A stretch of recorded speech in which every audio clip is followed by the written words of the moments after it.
ও জানেরা যুবকেরা বলার উদ্দেশ্য রয়ে যায় আম্মা জানা খাদিজা রাদিয়াল্লাহু তাআলা আনহার সঙ্গে রাসূলুল্লাহর বিবাহ হলো। আল্লাহ রাসূল তিনি কোরআনে কারীম তিনি কোরআনের ভিতরে আল্লাহ রাসূল আল্লাহর হাবিব তিনি যখন মক্কার মাটিতে জন্মলাভ করলেন, রাসূলুল্লাহ তিনি মদিনা মক্কা দুই মাস বাদে তিনি যখন বললেন আখিরি জামানার নবী, আমি হলাম আখিরি জামানার নবী, আমি আখিরি জামানার নবী সাইয়্যিদুল মুরসালিন, আমি হলাম রাহমাতুল লিল আলামিন, তোমরা আমাকে আখিরি জামানার নবী বলে মেনে নাও, আখিরি জামানার রাসূল বলে মেনে নাও। মক্কার মাটিতে বিমান আবু জাহেল বলতে লাগলো, আব্দুল্লাহর বেটা মুহাম্মদ একদিকে জন্ম হওয়ার পূর্বে বাবাহারা সন্তান, আর এই বাবাহারা সন্তানকে বলা হয় কি? এই বাবাহারা সন্তানকে কি বলা হয়? এতিম বলা হয়। কি বলা হয়? এতিম। রাসূলুল্লাহ তিনি মায়ের গর্ভে থাকা অবস্থায় আব্বা ইন্তেকাল করেছিলেন। কোথায় ইন্তেকাল করেছিলেন? মদিনার মদিনা শরীফে যাওয়ার একটু আগে একটা জায়গার নাম আছে আবওয়া নামক। কি জায়গা? আবওয়া নামক স্থানে রাসূলুল্লাহ আব্বা ইন্তেকাল করেছিলেন। বলেন তো মক্কার পূর্ব নাম কি ছিল?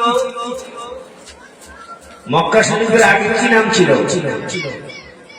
মক্কার আগে নাম ছিল মক্কা। কি নাম? মক্কা। আর মদিনার পূর্বে নাম ছিল ইয়াসরিব। কি নাম? ইয়াসরিব। মনে রাখতে হবে মদিনার পূর্ব নাম কি ছিল? ইয়াসরিব। আর মক্কার পূর্ব নাম ছিল কি? মক্কা। তাহলে এই মদিনা শরীফে রাসূলুল্লাহ তিনি এসেছেন, আল্লাহ রাসূল দিনের দাওয়াত দিচ্ছেন। রাসূলুল্লাহর দাওয়াতে আবু জেহেল বলছে, খবরদার তোমরা আব্দুল্লাহর বেটা মুহাম্মাদের তোমরা পাকে পড়ো না। আব্দুল্লাহর বেটা মুহাম্মাদের যে ধর্ম সেই ধর্ম তোমরা গ্রহণ করো না। কিতাবের ভিতরে লেখা আছে রাসূলুল্লাহ তিনি আল্লাহর সঙ্গে ধ্যান আল্লাহর ইবাদত করার জন্য এই জাবলে নূর পাহাড়ের একটা গুহা আছে, সেই গুহার নাম হচ্ছে হীরা গুহা। সেই গুহা থেকে আল্লাহ রাসূল ধ্যান করতেন, আল্লাহর সঙ্গে কথা বলতেন। জোরে বলুন সুবহানাল্লাহ।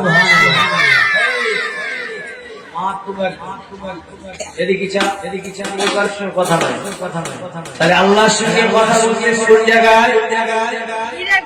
হীরা গুহা, যার নাম হলো জাবলে নূর পাহাড়। এই পাহাড়ে কাবা শরীফে যত মানুষ হজ করতে যায়, উমরা করতে যায়, প্রত্যেকটা মানুষ এই জাবলে নূর পাহাড়ে উঠতে হয়। ওই পাহাড়ে উঠতে গেলে 5 ঘন্টা সময় লাগে। 6 ঘন্টা? হাবিব সাহেব উমরা করে এসেছেন তো? হাবিব সাহেব জানে 5 ঘন্টা ফেলে উঠতে হয়। আমিও গিয়ে ঘুরে এসেছি। জোরে বলুন সুবহানাল্লাহ। তাহলে 5 ঘন্টা হেঁটে উঠতে হয়। সেই 5 ঘন্টা হেঁটে আল্লাহ রাসূলের ধ্যান করতেন হীরা গুহাতে। আর রাসূলের জন্য খাদ্য নিয়ে যেতেন। আল্লাহ রাসূলের বিবি খাদিজা রাসূলের জন্য তিনি খাদ্য নিয়ে যেতেন পাহাড়ে গুহার ভিতরে। আল্লাহর কসম করে বলি, যে গুহায় রাসূল ধ্যান করতেন সেই গুহাতে আমি নিজে চামড়া চোখে সে জায়গায় গিয়ে নামাজ আদায় করেছি। সে জায়গায় দেখলাম যে সত্যি কি কঠিন ছিল। পাহাড়ে পাহাড়ে পাহাড় হয়ে হয়ে মা খাদিজা সারা দিনে তিনি 3 বার ওই জাবলে নূর পাহাড়ে উঠতেন। জোরে বলুন সুবহানাল্লাহ। রাসূলকে কারা চিনেছে? আমরা তো বাড়িতে শুয়ে শুয়ে কি করি? তোমার ওই কার্টুন ছাড়ি, আবার কি বলে মা বোনেরা বলে সিরিয়াল দেখি। কি দেখে? সিরিয়াল। সিরিয়াল না দেখলে বলে খাওয়া দাওয়া খাই দাও, একটা মোবাইল দাও। কি দাও? মোবাইল দাও। স্বামীদের সঙ্গে ঝগড়া বাঁধাচ্ছে, বলে এই দেখো তোমার মতন স্বামী, এরকম শুনে স্বামী আর জীবনে কেউ আছে? তুমি আজও পর্যন্ত 5-7 বছর হয়ে গেছে, একটা মোবাইল কিনে দিতে পারোনি।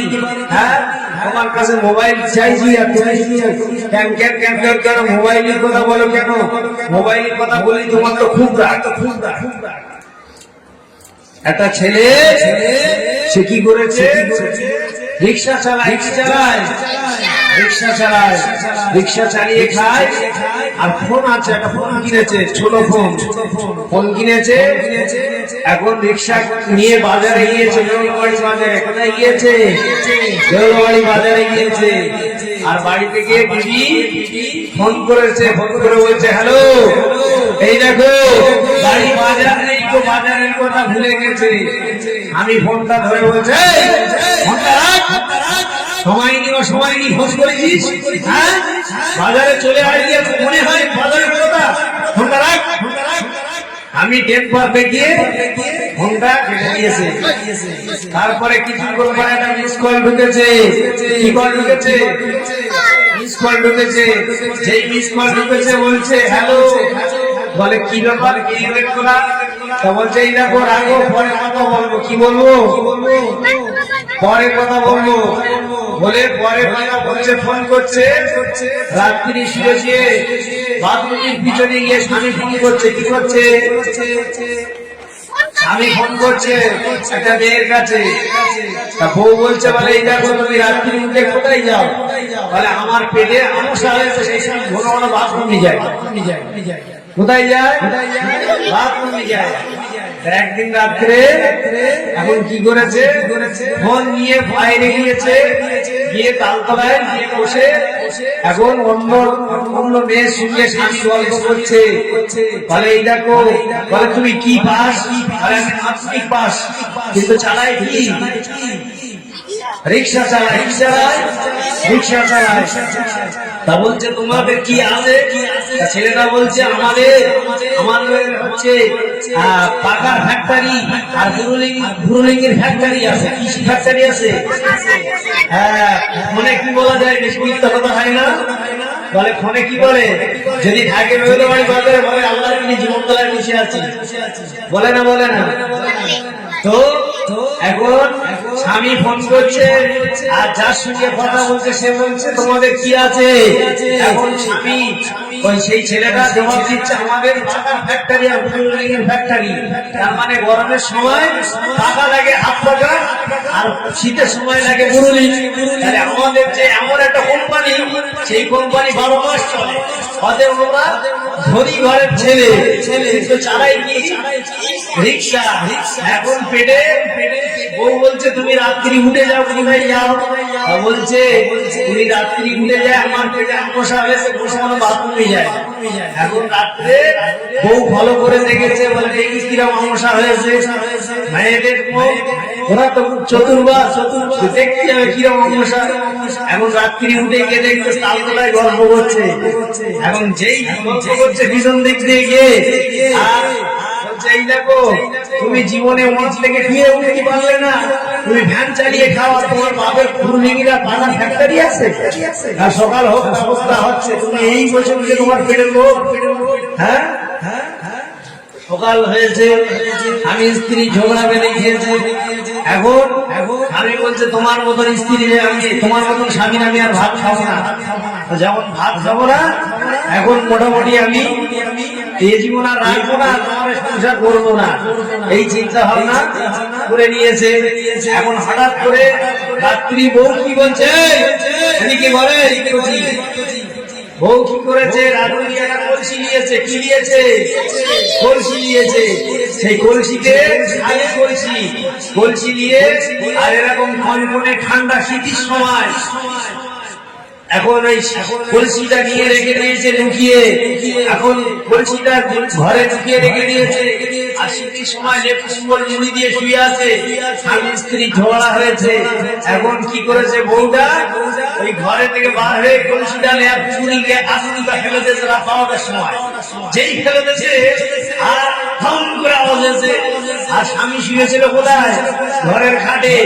এ মনে করেছে যে আমার বউতালি হয়তো জীবন দিয়ে দিয়েছে। এখন এ ছুটে গিয়ে সোজা গিয়ে সিঁড়ির সময়কে পুকুরি ঝাঁপতেছে। কোথায় ঝাঁপতেছে? পুকুরি ঝাঁপতেছে। এখন বউ ঘুরে এসে বলছে, ঘরে এসে ঘরে শুয়ে পড়েছে। যেই শুয়ে পড়েছে বউ খুঁজে সিঁড়ির সময় কাজ। এখন ওকে বউ দেখতেছে গা হাত পা ধুয়েছে। বউ বলতে পারে তুমি এতদিন ফোন করো কিন্তু আজকের দিন গা হাত পা ধুয়ে আসছো, ব্যবস্থা হচ্ছে কালকে সকালবেলা আমার বাপ ভাইদের খবর দিচ্ছি। হ্যাঁ একই কাণ্ড। এখন যথারীতি সময়ে দেখতে পাওয়া গেল যে মেয়ে ছেলে বলছে বলে দেখো আমরা হলাম 18 কোলার জাত, আমরা এত সহজ নয়, আমাদের কি তোমরা হার মানাবে? তোমরা যতই চালাকি করো আমাদের কাছে আসতেই হবে। সেই দিকে লক্ষ্য রাখতে হবে। শুধু আপনার সিরিয়ালের পাগল হলে হবে না, শুধু আপনার মোবাইলের পাগল হলে হবে না।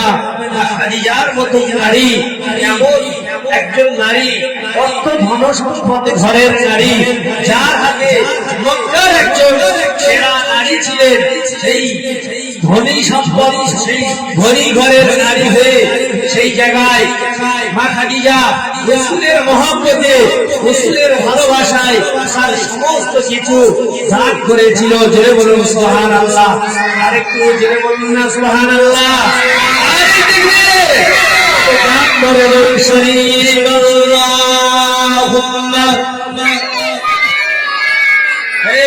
জোরে পড়, জোরে পড়।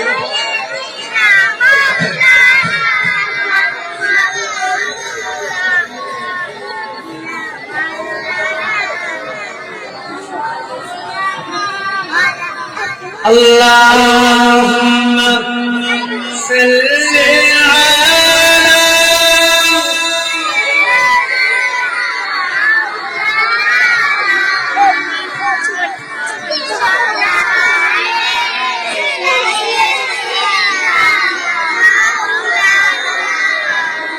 আমার নবী নূরের ছবি, নবীরে নাই কো তুলনা, তুলনা তো দূরের কথা, ছায়া মেলে না। আল্লাহুম্মা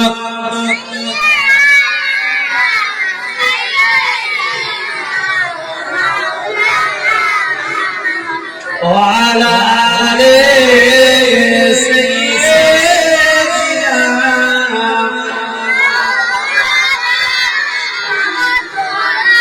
বলো আলহামদুলিল্লাহ।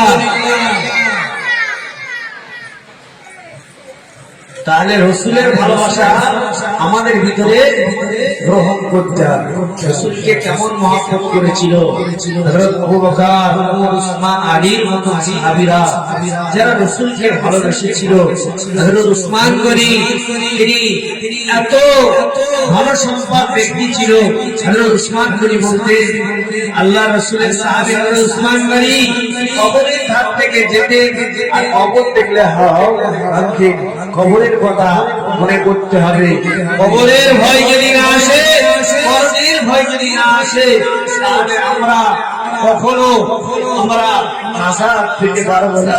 রাসূলুল্লাহর ইত্তিবা, রাসূলুল্লাহর ভালোবাসা করতেই হবে।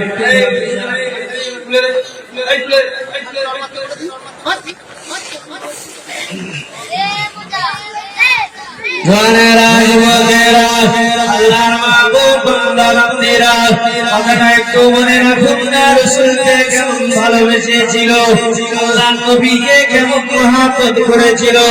লক্ষ্য করলে দেখতে পাওয়া যায় হযরত সালমান ফারসির কথা মনে পড়ে যায়। পারস্যে তার বাড়ি ছিল। সালমান ফারসি বলে একজন মানুষ আরবের মক্কা শহরে একজন নবী এসেছে, যার নাম হলো হযরত মুহাম্মদ সাল্লাল্লাহু আলাইহি ওয়াসাল্লাম। সালমান ফারসি চিন্তা ভাবনা করেছেন পারস্য থেকে মক্কা শহরে যাব, নবীকে দেখবো। আমার নবী কেমন নবী, আখেরি জামানার নবীকে আমি দেখতে চাই। কি নবী হয়েছে এই নবীকে আমি দেখতে চাই। তার নাম হলো হযরত সালমান ফারসি। কোরআনের ভিতরে লেখা আছে সালমান ফারসি চিন্তা ভাবনা করেছেন এই ভারত থেকে আমি মক্কা শহরে পৌঁছাবো। হাজার মাইল কিলোমিটার, হাজার মাইল আমি এখান থেকে মক্কা শহরে পৌঁছাবো কেমন করে? সালমান ফারসির মনে পড়ে যায় সালমান ফারসি এখান থেকে মক্কা শহরে যাব কেমন করে? আখেরি জামানার নবীকে একবার দেখবো। আমার নবীকে আমি যদি না দেখতে পারি এমন নবী সত্যিকার কি নবী কিনা? আমি সালমান ফারসি দেখতে যাই। আগে দেখতে যাই। সালমান ফারসি তিনি চিন্তা ভাবনা করেছে যে আমি আখেরি জামানার নবীকে দেখবো। কথা বললে তুলে দেবো, সোজা তুলে দেবো, বাড়ি চলে যাবো। এদিক চেয়ে থাকো, বদমাইশ না, ছুটি কাটাকাটি করো না।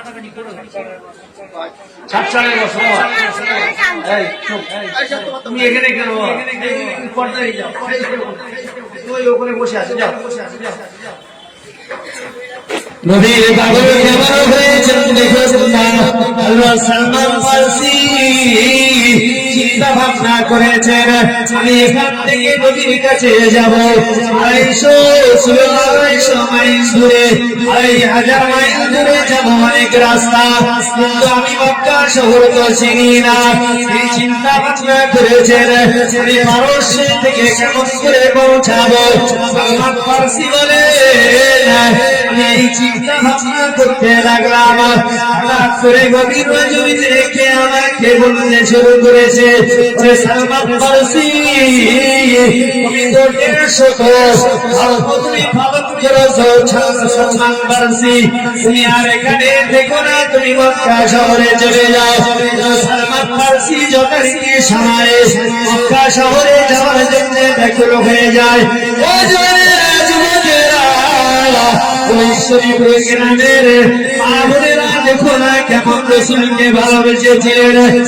সালমান ফারসি যথারীতি সময়ে এই চিন্তা ভাবনা করতে লাগলেন। তিনি কি করলেন? সামনে সিরিয়াতে মক্কা শহরের মানুষেরা অনেক ব্যবসার জন্য তারা যেতেন।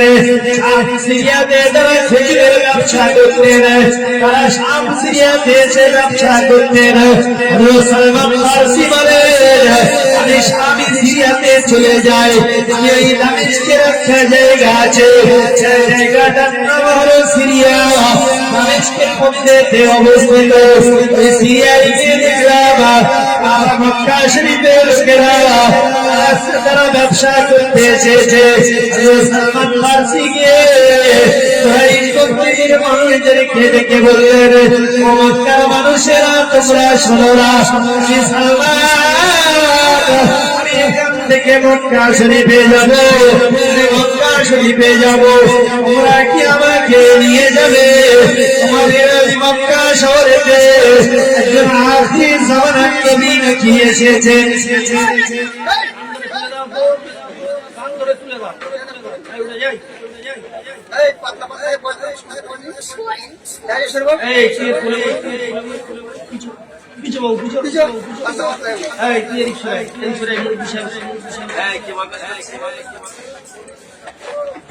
সালমান ফারসি যথারীতি সময়ে সিরিয়ায় কুরাইশ গোত্রের মানুষদেরকে বললেন, কুরাইশ গোত্রের মানুষেরা তোমরা শুনে নাও, জেনে নাও, আমি তোমাদেরকে একটা কথা জিজ্ঞাসা করি, তোমরা কি মক্কা শহরে ফিরে যাবে?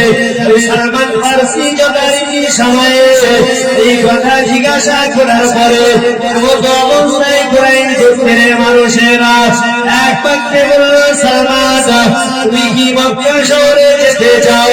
এই সময় কিতাবের ভিতরে লেখা আছে সালমান ফারসি বললেন ও কুরাইশ গোত্রের মানুষেরা তোমরা ফিরে যাবে সালমান তোমাদেরকে আমি তোমাদের সঙ্গে মক্কা শহরে যাব, আখিরি জামানার নবীকে আমি দেখতে যাব।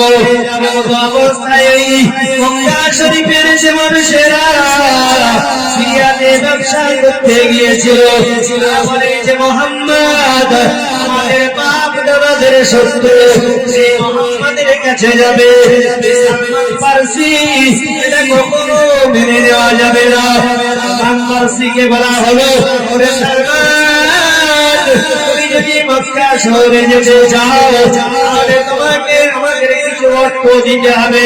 সালমান ফারসি বললেন, আমাদের টাকা পয়সা সব দিতে রাজি আছি, আমি মক্কা শহরে যাব। আমার বড় মনে আশা জেগেছে, আর এই যে আমার পারস্যতে আমার এত ধন সম্পদ আছে, আমার বাবা এই ধনীদের ভিতরে পারস্যের যত ধনী ব্যক্তি আছে তাদের ধনীদের মধ্যে আমার বাবা একজন ধনী। আমি সালমান তোমাদেরকে টাকা পয়সা অর্থ ধন সম্পদ সব দিতে রাজি আছি। আমি যাব আখিরি জামানার রাসূলের সঙ্গে সাক্ষাৎ করব। এখন সহজ সরল মনে এখন আবু জেহেলের দলভুক্ত লোক তাদেরকে বলেছে যে আমি মুহাম্মাদের কাছে যাব।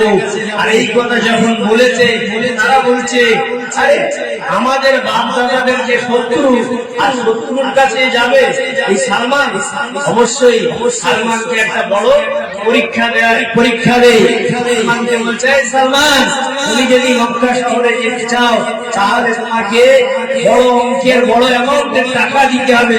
সালমান বলছে সব দিতে রাজি, আমি তবু মক্কা শহরে যাব। কুরাইশ গোত্রের মানুষদের সঙ্গে চুক্তি হয়ে গেল, এক মাস পরে নিয়ে আসবে মক্কা শরীফে। আপনার সিরিয়া থেকে আপনার মক্কা শহরে আসতে গেলে 1 মাস সময় লেগে যাবে। এই 1 মাস সময় উটের পিঠে আসতে হবে, তখন তো আর প্লেন নেই, আর আপনার কিনা ওই বাস বা ট্যাক্সি নেই যে তাতে আসবে। তখনকার যে জামানা, সেই জামানায় ছিল কি ছিল, উট ছিল। আর উটের পিঠে আসতে হবে টুকটুক করে হিসাবে 1 মাস। কিতাবের ভিতরে লেখা আছে বাড়ি চলে যায় থেকে আপনার সিরিয়া থেকে যথারীতি সময়ে মক্কার মানুষদের সঙ্গে চুক্তি হয়ে গেল। তিনি যখন পারস্যে ফিরে যান, বাড়ি গিয়ে মাকে ডেকে বললেন, মা আমার জনম দুঃখী মা, আমি সালমান আর আমি এখানে থাকতে চাই না, আমি নবীর জন্য মক্কা শহরে চলে যাব, আমি নবীকে দেখতে চাই। আপনি ডেকে বললেন, ওগো আমার আব্বা, আমি আপনাকে একটা কথা জিজ্ঞাসা করি, আমার আব্বা আমি আর এখানে থাকতে চাই না, থেকে পারস্য ছেড়ে মক্কা শহরে চলে যাব। সালমান ফারসি বলেন, আমার মা দুঃখিনী মা এসে বললেন, ও বাবা সালমান রে, ও সালমান ফারসি তুমি তো 150 দিন তুমি ধর্ম পালন করেছ। সালমান রে, তোমার মা তোমাকে ছেড়ে দিয়ে করে থাকতে পারি বাবা। সালমান ফারসি বললেন, ও আমার মা,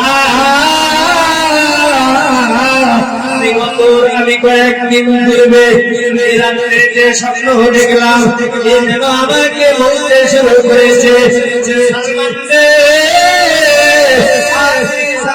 নবী এসেছে হয়েছে শহরে ঘরেতে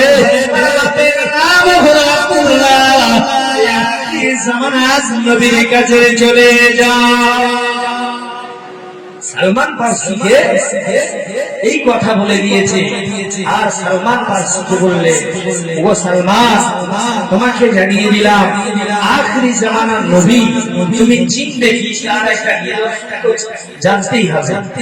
এই গ্রামে এখন হাবেশ সাহেবের নাম হাফেজ নুরুদ্দিন সাহেব। এখন এখানে যদি বলে যে শুধু এখানে যদি বলে যে নুরুদ্দিনই বাড়ি যাও, বলবে কেউ যে হাফেজের বাড়ি কে বলবে যে গ্রাম তো অনেক না নুরুদ্দিন আসবে। যদি বলে একবার বলে যে হাফেজ নুরুদ্দিন অলমজিয়াত করে সারা বাংলায় চলছে, আগুন ধরিয়ে দিচ্ছে, লোক বলবে তো সেই বক্তা হ্যাঁ নুরুদ্দিনই বাড়ি যায়, মানুষ তো সহজে চিনে যাবে, ঠিক না? তো মক্কা শহরেতে, মক্কা নগরীতে কে চিনবে যে আখিরি জামানার নবী? সালমান ফারসি। সবারই সময়ে তাকে রাত করে দেওয়া হলো। সালমান রে অনেক মানুষ দাবি করবে মক্কা নগরীতে, অনেকেই বলবে আমি হলাম আখিরি জামানার নবী, আমি হলাম শেষ জামানার নবী। ও সালমান ফারসি, তোমাকে তিনটে নিদর্শন জানিয়ে দিলাম। সালমান ফারসি, তোমাকে তিনটে জিনিস বলে দিলাম, এই তিনটে জিনিস তুমি জেনে যাও। আখিরি জামানার নবীকে তুমি চিনবে, আর তিনটে নিদর্শন হলো করে বুঝবে যখন আখিরি জামানার নবীকে আগে তুমি জাকাতের মাল দেবে, তার কাছে কিছু মাল নিয়ে যাবে, আর তার কাছে মালটা যখন দেবে এই মালটা বলবে এই মালটা হলো জাকাতের মাল। এই জাকাতের মাল যদি ভক্ষণ করে তাহলে ভাবতে এটা আখিরি জামানার নবী নয়। আর দ্বিতীয় নম্বরে হলো তার কাছে কিছু হাদিয়া দেবে, কিছু মাল হাদিয়া দেবে, বলবে এই মালটা আমি আপনাকে হাদিয়া দিলাম, এই হাদিয়ার মালটা যদি গ্রহণ করে তাহলে তুমি ভাববে সে বড় আখিরি জামানার নবী। আর তিন নম্বরে হলো তার ডান বগলের নিচে একটা নূরে মুহাম্মদী আছে। এই নূরে মুহাম্মদী, ওই নূরে মুহাম্মদীটা যদি তুমি দেখতে পাও একটা ইসলামের মতন, ইসলামের মতন নিচে যদি তুমি দেখতে পাও সালমান ফারসি, তুমি ভাববে এই হলো আখিরি জামানার নবী। নিদর্শন বলেছে তিনটে নিদর্শন। এই তিনটে নিদর্শন যদি তুমি দেখতে পারো তাহলে তুমি ভাববে যে আখিরি জামানার নবী। আর এই আখিরি জামানার নবী দেখার উপায়টা হয়ে গিয়েছে। এখন সালমান ফারসি পারস্য থেকে যখন আসছেন, এখন এই কুরাইশ গোত্রের লোকেদের সঙ্গে আসবে, তারা হচ্ছে মুহাম্মাদের চিরশত্রু। কি শত্রু? চিরশত্রু। মা আমিনার ঘর থেকে নিয়ে, মা আমিনার ঘর থেকে নিয়ে কাবা শরীফ বলে খুব ডিস্টেন্স নয়। মা আমিনার ঘর এই হলো কাবা শরীফ মনে করে, এই স্টেজে এইখানে মনে করুন কাবা, আর এখান থেকে বন্দরের হাবেশা বা একটু বেশি হলে হতে পারে। আর এর মাঝখানে হচ্ছে আবু জেহেলের বাড়ি। আবু জেহেলের বাড়ি লক্ষ লক্ষ বাথরুম তৈরি হয়ে গেছে। হাবেশা থেকে এসছে, বাথরুম করে এসছে, জীবনের বাড়ি আর নাই বলে আবু জেহেল বেঈমানের মতো তো বাড়ি মাল ঝেড়ে দেন। কিতাবের ভিতরে লেখা আছে সালমান ফারসি যতই সময়ে সমত অবস্থায় মাকে ডেকে বললেন, মা আমি মক্কা নগরীতে যেতে চাই, আমি আখিরি জামানার নবীর কাছে যেতে চাই। সালমান ফারসির মা বললেন, বাবা সামনে মক্কা নগরী হলো অনেক রাস্তা, মক্কা নগরীতে তুমি চলে যাবে, আমাদের আদরের সন্তান, শেষর বেশি তুমি ধর্ম পালন করেছ। আমি তোমার মা বলছি তুমি আমাদের ছেড়ে চলে যাবে, তুমি এখান থেকে মক্কা নগরীতে। তার মাকে বলে, না আমি নবীর দরবারে যেতে চাই, আখিরি জামানার নবীর কাছে যাব। নবীকে কেমন ভালোবেসেছিল ওরে হতভাগা, নবীকে চিনতে পারলি না। কি জামানা এসে গেল, কি যুগ এসে গেল, জামানার মানুষেরা আজ পর্যন্ত নবীর আদর্শ, নবীর ভালোবাসা গ্রহণ করতে পারল না। নবীর ভালোবাসা, নবীর আদর্শ আমরা গ্রহণ করতে পারি না। আমরা শুধু বলি নবীর উম্মত, কার উম্মত? আমরা বলি নবীর উম্মত। আমরা শুধু নবীর উম্মত, নবীর উম্মত বলে আমরা চেল্লাই। কিন্তু নবীর উম্মত হতে গেলে তো প্রতিটি উম্মত হয়ে গিয়া জান্নাতে তো সহজ। হ্যাঁ, মরে যাওয়ার পরে বুঝতে পারবে খেলা। যদি এখন কামাই না করে যাও, একটা ঘর করতে গেলে কত খাটতে হয়? রাত দিন 24 ঘন্টা কি নামাজ রোজা সব ত্যাগ করে বলে বউ বাচ্চা শান্তি দিতে গেলে অন্তত রাত দিন 24 ঘন্টা খেলে অন্তত ঘর করলে কি হয়? তোমার জন্য অপেক্ষা রয়েছে সুন্দর কবরের ঘর। দুনিয়ার শেষ স্থান হলো কবরস্থান। এই কবরস্থান যেতেই হবে। পৃথিবীর কোনো শক্তি নেই, কোনো শান্তি নেই, কোনো বাণী নেই, আপনাকে রোধ করে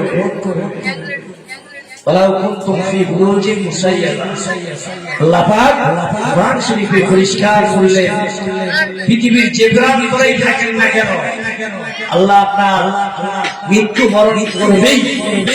কোন শক্তি নেই। গ্রামের যেই হোক না কেন, ধনী গরিব ফকির আমির আবার চলে যেতে হবে। সেদিন আপনার জন্য মসজিদে মাইকে আওয়াজটা সেদিন আপনার জন্য অপেক্ষা থাকবে। ইমাম সাহেব ঘোষণা দিয়ে দেবে, আজ গ্রামের মুখজনা আব্দুল সাত্তার আব্দুল রহিম মারা গেল, তার জানাজা হবে গোলাপুর। আজ বললে কাল হবে কয়দিন? 2 দিন। আজ বললে কাল হবে 2 দিন। তোমার জন্য অপেক্ষা। মাত্র আযান হয়ে গেছে, জামাত বাকি। আর এমন একটা নামাজ তার কোনো তকদির নেই। ও জানে রাজবখেরা জগৎ নবীকে ভালোবেসেছিলেন হযরত সালমান ফারসি। সদরজি সময়ে মক্কা শহর, মক্কা নগরী, মক্কার উদ্দেশ্যে মক্কাবাসীদের সঙ্গে যারা সিরিয়ায় ব্যবসা করতে গিয়েছিল তাদের সঙ্গে মোটা অঙ্কের টাকা দিয়েছেন। আল্লাহ নবীকে দেখবেন, আখির জামানার নবীকে দেখবেন। ভালোবাসায় যাবার ইতিহাস সালমান বাইরে হয়ে গেছে। মাকে বলছে, মা একবার বিদায় দেন, যদি জীবনে বেঁচে থাকি তাহলে আপনাদের সঙ্গে সাক্ষাৎ হবে। সালমান ফারসি সদরজি সময়ে মক্কা শহরে কাফেলাদের সঙ্গে, কাফেলার বণিকদের সঙ্গে মক্কার উদ্দেশ্যে বাইরে হয়ে গেল। যারা নবীর দুশমন তাদের সঙ্গে মক্কা নগরীতে আসছে। কাফেলার যারা লিডার ছিল বলেছে, এই যে সালমানকে দেখতে তো বিশাল আমের মতন সুন্দর, দেখতে আমের মতন একটা সুন্দর টকটকে একদম ঝকঝকে নওজোয়ান ছেলে। আর এই নওজোয়ান ছেলে এর কাছে নিয়েছি অর্থ, আবার একে মক্কা শরীফ নিয়ে বেঁচে দেবো।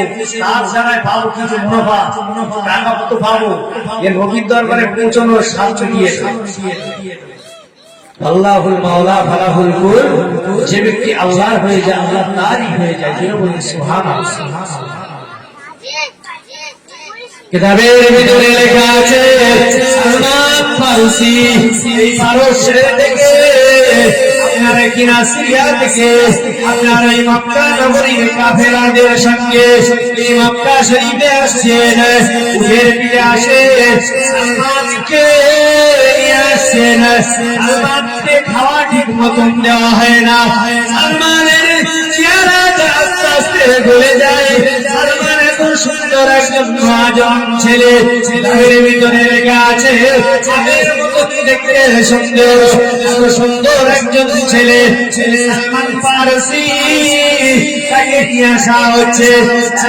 খাওয়া দাওয়া হয়, আরেক শ্বাস খাওয়া দেওয়া হয় না। বলেন তো দেখি, কোন মানুষের যদি ঠিক মতন খাওয়া, একজন মানুষ দেখতে সুন্দর, তার যদি এক শ্বাস খাওয়া দেওয়া হয় আর এক শ্বাস খাওয়া দেওয়া যদি না হয়, তাহলে বলেন তো দেখি সেই মানুষটার চেহারা কেমন হবে? 4 দিনের ভিতরে আস্তে আস্তে গোড়া শুরু হয়ে যাবে। কিতাবের ভিতরে লেখা আছে, আমের মতো টকটকে ছেলে, নওজোয়ান একদম তাজা ছেলে, তাজা ছেলে আসছে সিরিয়া থেকে। সিরিয়া আপনারা পারস্য থেকে আসছে। আপনার কিনা সালমানের কাছ থেকে মোটা টাকা নিল, সালমানকে ঠিক মতন খাওয়া যায় না, চেহারা গলে যায়, আস্তে আস্তে সালমানের হাড়গুলো দেখতে পাওয়া যায়। সালমানকে নিয়ে আসা হলো নগরীতে, এক মাস অতিবাহিত হয়ে গেল। ভিতরে লেখা আছে সালমান ফারসি মক্কাতে যখন পৌঁছে গেল, নগরীতে পৌঁছে গেল, নগরীতে পৌঁছে যাওয়ার পরে সালমানকে রাখা হলো একটা ঘরে। সালমান ফারসিকে একটা ঘরে রাখা হলো। আর সালমান ফারসিকে এখন সালমান ফারসি যথারীতি সময়ে জিজ্ঞাসা করছে, ভাই আপনারা তো মক্কা নগরীকে নিয়ে এসছেন, তাহলে একবার এবার নবীর দরবারে নিয়ে চলুন। বলে আব্দুল্লাহর বেটা মোহাম্মদের কাছে যাবি তো মোহাম্মদের কাছে যাওয়ার সাথে তার কাছে পাঠিয়ে দেবে, নবীর কাছে যাবি এটা কখনো মানতে নারাজ।